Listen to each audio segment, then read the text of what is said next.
So I think this is among the most important panels of the day, and the reason I think so is because we're going to talk about real specific threats. But are they real specific threats? Andrew, let me start with you. First, what's a dirty bomb?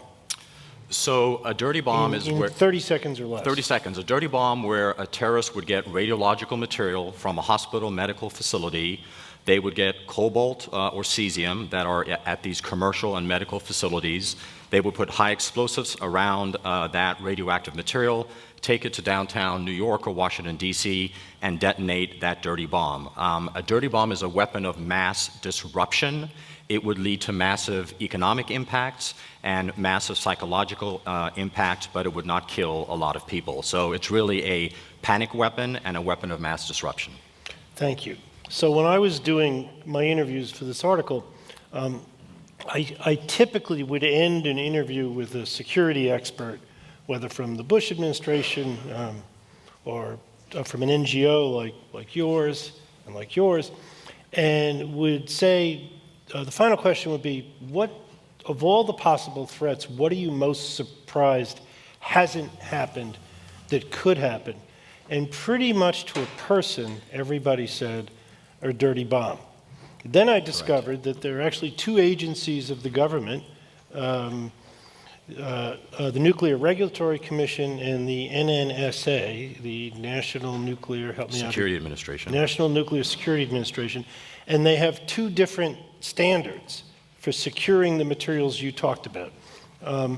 The Nuclear Regulatory Commission, which actually can set the regulations, has what the NNSA says are really lax and kind of terrible standards, if any standards at all, for security. And when I interviewed the NRC person in charge of all this, he actually said, I'm paraphrasing him, well, we don't like to be prescriptive, which was a peculiar stance for someone at a regulatory agency. Why, I mean, how did it come to pass that there are two government agencies with differing standards, and the one that can actually enforce the standards is lax by almost everybody else's estimation? Okay, let me answer the two parts of your question. First, the experts you talked to are correct. I believe that 15 years after September 11th, we are less safe, and the likelihood of a dirty bomb going off in our lifetime is very real, and it's something we have to be concerned about. Regarding those two key agencies, what happened after September 11th is the Nuclear Regulatory Commission, which oversees the nuclear power industry and facilities that have these radioactive materials, came up with increased controls. The problem is, and it's not just something we've cited, but the GAO has cited, is the requirements that they put out were too broad and too general. Furthermore, the way the NRC works is that 37 out of the 50 states are what's called agreement states, so they self-regulate.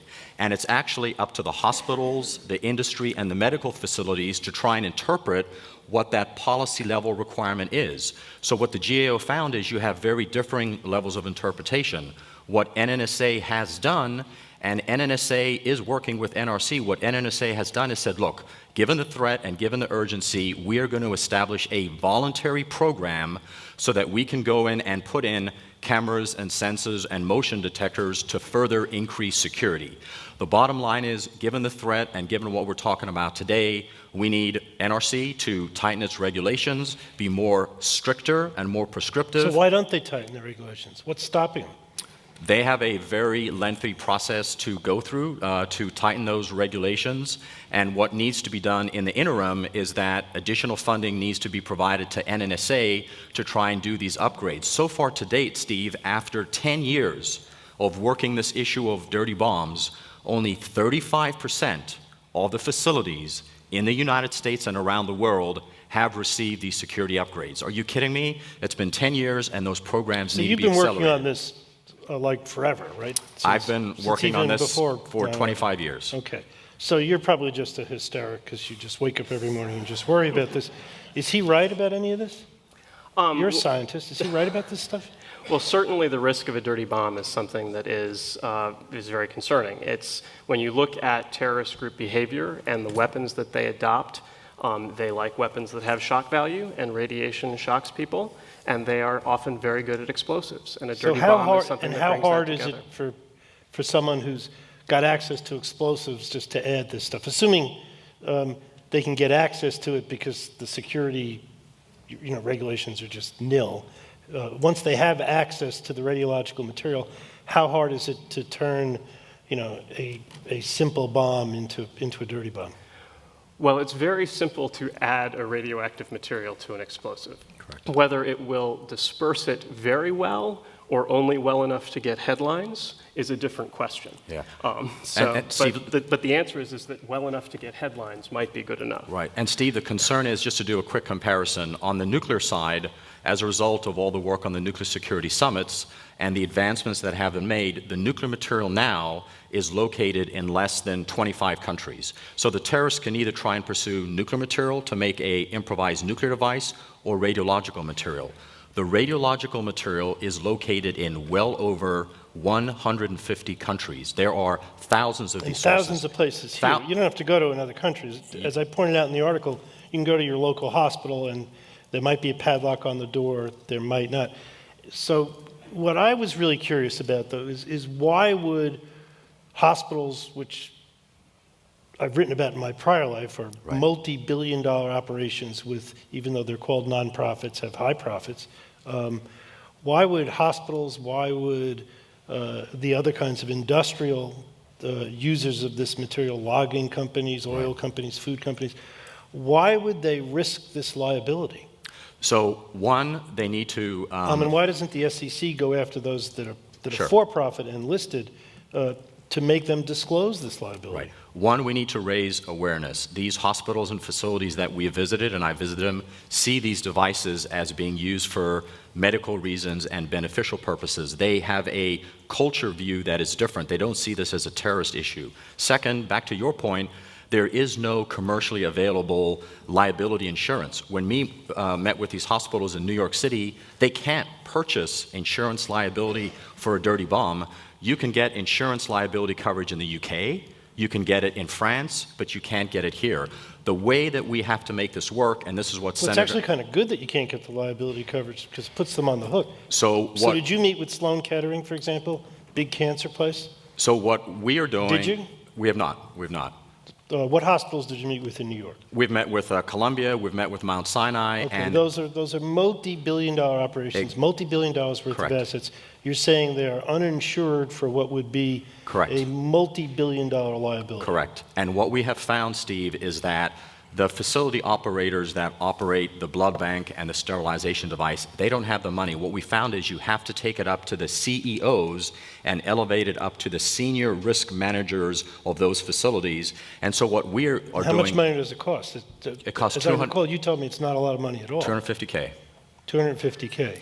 $250K to take a cesium device that could lead to tens of billions of dollars of damage in New York City, and it's $250K to switch it out with an X-ray device that cannot be used to make a dirty bomb, that is FDA approved, and leads to the same equivalent outcomes. And New York Presbyterian's revenues, as I recall, last year were something on the order of $6 billion. Correct. So $250K. Yep. So what we are calling for, back to the bigger issue here, what we need is what Obama did on the nuclear side is he called for a 4-year effort to secure the nuclear materials, and that's why we got all the material out of Ukraine, Turkey, Libya. What we need is the next president to announce a similar 4-year effort to secure the most dangerous radiological materials that could be used in a dirty bomb. We need presidential leadership. Last question about this. In addition to that, isn't it also... wouldn't it also help if the next president or the current president, if opinion leaders in general, talked more about a dirty bomb so that instead of people being terrified of a headline that says downtown Washington, now Superfund site, it's much more scary than it is actually threatening. Right, right. You did a very good job in the video that you put on regarding this piece, is there needs to be a dialogue with the American public. There needs to be more information out there. CDC has a lot of this information about what happens when there is a dirty bomb. You go inside, you stay indoors. There are not going to be a lot of people killed by a dirty bomb, but it will lead to radiation being spread and contaminated. But there needs to be a dialogue so that people understand what the impacts are, and the problem is solvable. You can secure the sources, you can replace them, and you can come up with other technologies so that you reduce this threat.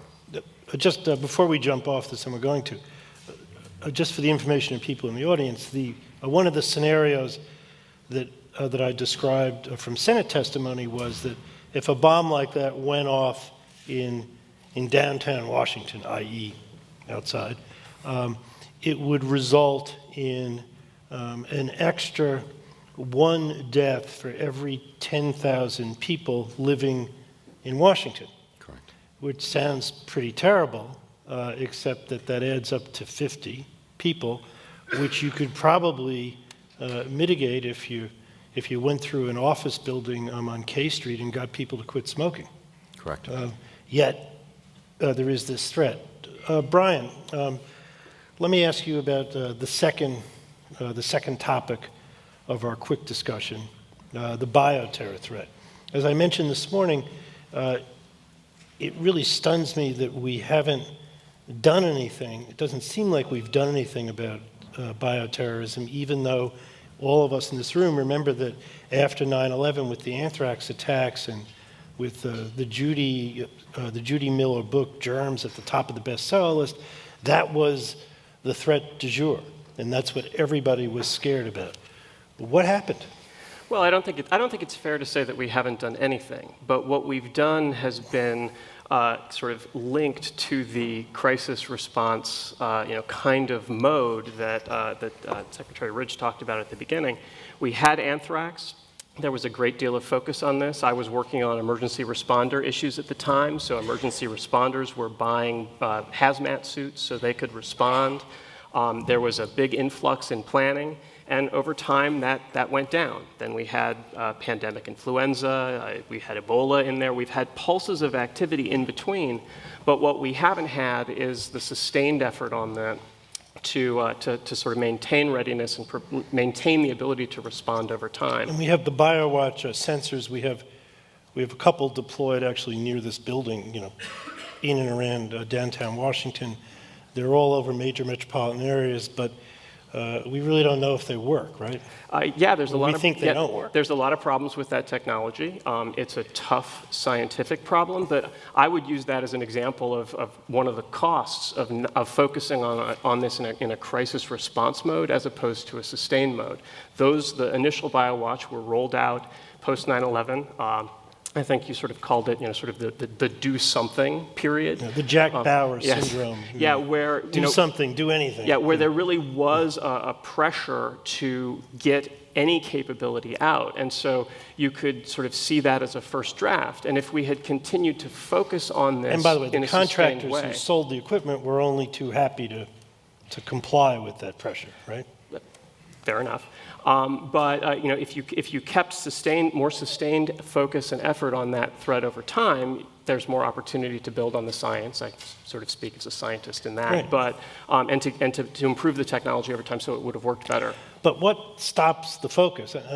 If there's a bio attack tomorrow, there will be a presidential commission, and the presidential commission would say, there were all these warnings, we knew this stuff didn't work, we knew it was deployed for 14 years, and we were spending $80 million a year to pick up the samples, even though we pick up the samples 36 hours after they've been dispersed, so it doesn't help anyway, and they don't work. And the presidential commission would be outraged and indignant. Why is it that with Homeland Security we can't sort of do the presidential commissions in advance and get outraged and indignant in advance? Well, I think that's one of the characteristics, unfortunately, of a democracy that is driven by what's hot on the day. It makes it very easy to respond in crisis, and then it makes it also easy for other competing priorities to result in cuts to public health over time, responding to the financial crisis, and so on. And so really the question there is a more fundamental one about our governmental system, about how do we maintain focus on threats that are thankfully lower probability than many others, but because the consequences are high, we need to be able to keep people's attention, to keep activity, right. But not do it through sort of scaring So, for people. example, Director Comey is quoted in this article as saying they know that they have to balance the current focus on, lone wolves and homegrown attacks, whatever that acronym was they used this morning, HVE, and with the reality that they know that groups like ISIS and Al-Qaeda are trying to do this kind of stuff. They're trying to do a bio attack. They're trying to get radiological materials. Why can't we set those priorities differently? I mean, the director of the FBI says this, and yet, again, I'll just come back to it because it's an easy target. This technology is now 15 years old. As I point out in the article, the Undersecretary of Homeland Security in charge of this stuff said that they hope within 3 to 8 years to have a fix. Now, don't you both know that if something like this happened the day after tomorrow, they would have a fix in 6 months? But Steve, if I could just add back on the radiological and the nuclear side, these issues Right. are so important that they do require presidential level initiative, and they are global. And think about what President Obama did. He brought together the world leaders on this issue of nuclear security, not once, not twice, not 3 times, 4 times. No other president has done that. That then gave resources to the different agencies, and then that galvanized the international effort, because we're not just worried about these materials being here in the US. They're in Africa, they're in Europe, they're in all kinds of other places. So to really address these issues and overcome these bureaucratic issues, you need presidential level leadership. That leads to the funding, and then you need to have the metrics followed and held accountable to the statements that you make that you're going to get this done in 3 years or 4 years. That's what's needed. But when it comes to a dirty bomb, to be specific, it doesn't sound like it's a funding issue. I mean, getting a for-profit hospital or a non-for-profit hospital or a mining company or a logging company to understand that they really ought to spend $250,000 today as opposed to have $8 trillion worth of liability tomorrow, or getting the NRC, which the president supposedly at least oversees, but even though it's a commission, to do real regs, that doesn't cost any money. So why are we talking about funding? Look, given the growing threat, given the fact that we know that ISIS is seeking to acquire and use these materials, given the fact that ISIS has said that they will use these materials when they have them, it takes a lot of time to try and educate people on this liability issue and try and work with these different, industries and so forth. You really need to try and accelerate that with a sense of urgency. And the way that you do that is, yes, industry should pay some of this, hospitals should pay some of this, and you will get that government-industry partnership, but you need to try and have a presidential level statement that will catapult this forward and try and minimize the risk of a dirty bomb. It's not just about getting the financial budget that's necessary to keep a sustained effort going. It's about getting the attention budget. Yeah. And in that case, where you're talking about a lot of private sector actors, it's probably more attention budget than financial budget, but in other problem areas, it's both. And we do tend to direct our attention retroactively when it comes to Homeland Security. Yes, as people have pointed out in intelligence, it's always easy to see what dots were important with the benefit of hindsight. Exactly. So let's take a couple of questions from the audience. Thank you, guys. Anybody? I see a hand there.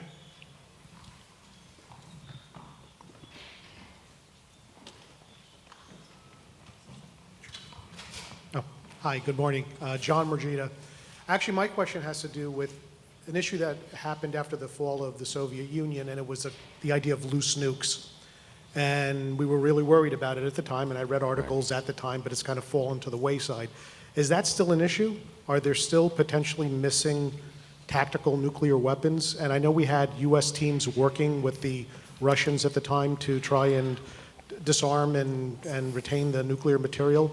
Are we still working with them on that, and have we got our arms around it? So thank you. Very briefly, that's a great point. After the breakup of the Soviet Union, thanks to Senator Nunn and Senator Lugar, they initiated the Nunn-Lugar program. And for 20 years, we basically had folks from DITRA, DOD, Department of Energy going to Russia and basically securing Russian warheads, Russian nuclear material sites, That program ended in December of 2014, where the Russians said, enough, we're not going to allow you inside our closed cities, we're not going to allow you to our SRF sites. So right now, other than the START inspections that are going on, there is no more access under the Nunn-Lugar program. So right now, we have no boots on the ground.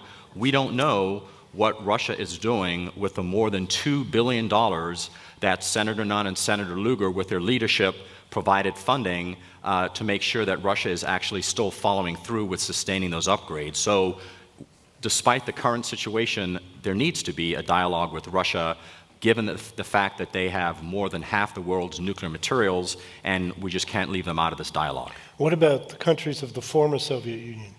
So the good news is that all HEU was removed from Ukraine. Some of my colleagues here helped me work on that. That was because of President Obama and the summit. All material has been removed from other former Soviet republics. Belarus still has material. Kazakhstan has material. Those are some of the issues that we still need to work on the nuclear side, even though the summit process is over. Thank you. One more question? Right there, sir. Good morning. Darren Johnson. I teach, among other issues, national security law at Howard Law School. Just a quick question. Thoughts on the Iran nuclear deal, success and prospects for its ability to limit proliferation in Iran? Let's have two 30-second answers. Start with you, Brian. You can have my 30 seconds. Well, first of all, what I don't think a lot of people appreciate is the incredible, intrusive, precedent-setting verification measures that are under the Iran nuclear deal. When I was at Department of Energy and working on this before I left, Secretary Moniz and the lab experts got together and they mapped out all the different pathways to prevent and slow down Iran from getting a nuclear weapon. So my view is that I think that the Iran nuclear deal is a very important achievement. It significantly slows down the Iranian nuclear program, and it sets very important precedents in terms of very intrusive inspections. People forget that inspectors get daily access to declared facilities like Natanz and some of these other facilities. So it is very important, and it needs to be fully implemented. Thank you. And thank you. We're going to run off. Thanks.